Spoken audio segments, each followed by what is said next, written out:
Hey guys! So, getting a few important things out of the way first. My hair is a mess, and this shirt is really awesome. So, if you were here a few weeks ago, you might have seen that I released a video in a very similar style to this, where I did what I called an art chat. And in that video, I was discussing art style. I wasn't sure if I was going to do another video in this type of face-to-face style or not, but I really enjoyed making it, and so I figured since New Year's is right around the corner and we're in that sort of phase where people are thinking about goals and resolutions, I would make a video about my goals for 2018 and give a few tips and tricks on how you can set some of your own. Now, first and foremost, I tend to approach goals both in my art and in just my day-to-day life by putting them into two overarching groups. For the purposes of this video, I have named them, but I don't always refer to them by this. I just personally know that I group them like this.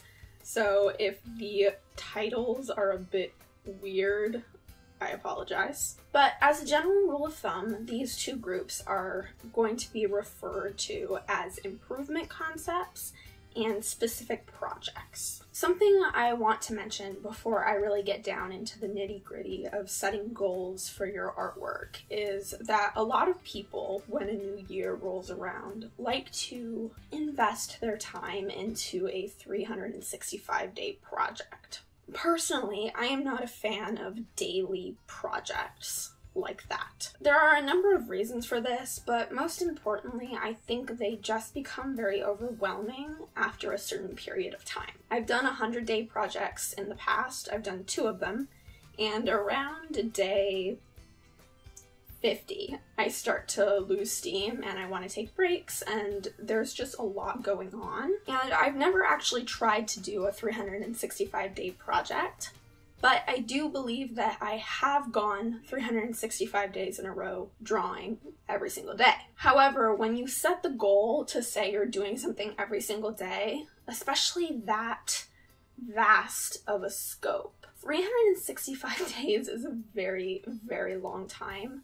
And I just don't want you to become intimidated by the idea of day 1 down, and now I have 364 more days to go. So there are ways that you can work on things daily without stressing yourself out over them, and that's sort of why I avoid the idea of 365-day projects in general. A more efficient method of achieving something like this would be to simply start a habit of drawing for 5 minutes at a certain point during the day. Maybe while you're drinking your coffee and you're waking up in the morning or something like that. Looking at it on a day-to-day basis as opposed to a super large-scale project basis makes it a lot less intimidating in the long run. Another thing I would like to mention before I really get into my goals for 2018 is that a lot of my goals are kind of secrets, specifically the project-based ones. So I have a lot of things that I'm working on, but I don't necessarily want to spoil them all at once, so I will only be giving one example of a project like that. But I hope that the tips I give you will help you to set some of your own. But if you're really curious, I have been dropping hints on my Instagram and my Twitter. So if you follow me there and you check my stories or my tweets, you might be able to figure some of it out. So I'm just not gonna flat out say it. So now I really want to get into these broad groups that I tend to separate goals into. And the first is improvement concepts. Now, essentially, these are things that I simply want to get better at or do more of. Some people will say that this is not the most ideal way to set goals, because the most ideal way to set goals is with deadlines and with series of steps that you can break down and have an end goal. It's a very similar concept to why I don't really like 365-day projects, but there is a difference in my mind anyways, and I hope that works for some of you as well. Now, some tips to actually setting goals that are like this, that are improvement concepts, is to look from a broader scope. Look at things that you've been trying to do for years but have never quite gotten around to, or look at things that you've been working on this year but you just want to continue progressing your skills at. And in order to give you some examples of this, I will now discuss my own improvement goals for 2018. I feel like in 2017 I did a lot of sketchbook pages and I did a lot of studies and things like that, which isn't necessarily a bad thing, but I also feel like I want to create more portfolio pieces more consistently. I feel like I learn more as an artist when I'm creating finished pieces as opposed to sketchbook pages, and so I want to incorporate that more into my week-to-week life. Perhaps not day-to-day, because that's a little intense, but I would like to have new pieces more frequently than I have them now. Another thing I want to work on in 2018 is digital art. And I've been working quite a bit with digital art this year, but not nearly as frequently as I would like to. And I also work in a very cartoony manner. I work in a style that's very similar to how I work on traditional art. And I would like to push that a little bit. I would like to work more on digital painting as opposed to digital illustration, but I'm sure there will be some of both because I do like the digital illustration style that I have now. Now, my next improvement goal is kind of similar to the last one, but the idea is simply to get better at painting. Now, this can apply to digital work, as I was discussing in my last point, but I would also like to work more with oil paints in 2018. I really like the effect that other artists are able to get with their oil painting, and I want to find a way to take advantage of that and incorporate it more into my routine. The main problem with both this goal and my last goal is that I'm very intimidated by both of them. Opening Photoshop feels very intensive, as does setting up an oil palette and just getting out all of the supplies and preparing to work on an oil piece. So I would like to find a way to become less intimidated by things like that, if at all possible. Moving away from digital and painting, in my illustration, I would like to be better at incorporating full bodies and clothing into my artwork. I've found that as I've improved at drawing faces, I haven't quite kept up when it comes to things like full bodies, and so it's very natural for me to default to simply doing a portrait because that's easy and it will likely turn out. However, when I try to work on clothing that is very intensive or a little out of my comfort zone, I struggle more and it takes me a longer time to complete a piece.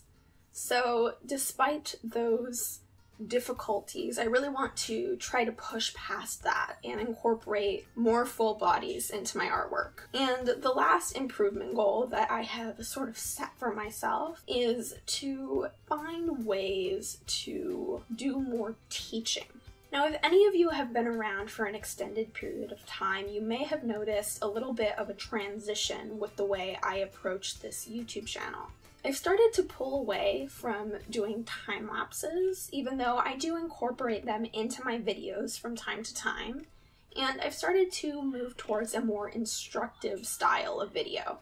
I've done things that I am considering more like classes than I used to, even though I still use that word very loosely. I've done more tutorial-based things. I did my last art chat where I talked about art style and how you can develop yours.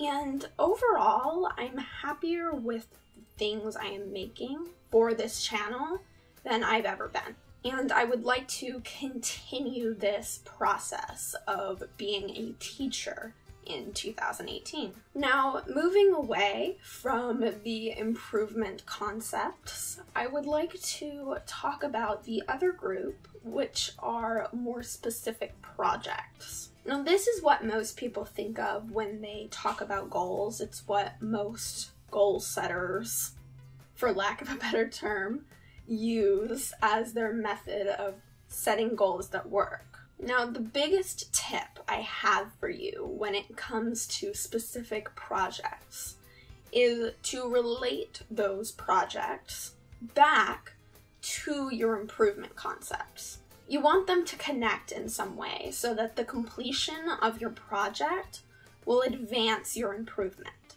And I think the best way of explaining this concept is through an example. So this goal that I have set for myself is based around the idea of wanting to be a teacher.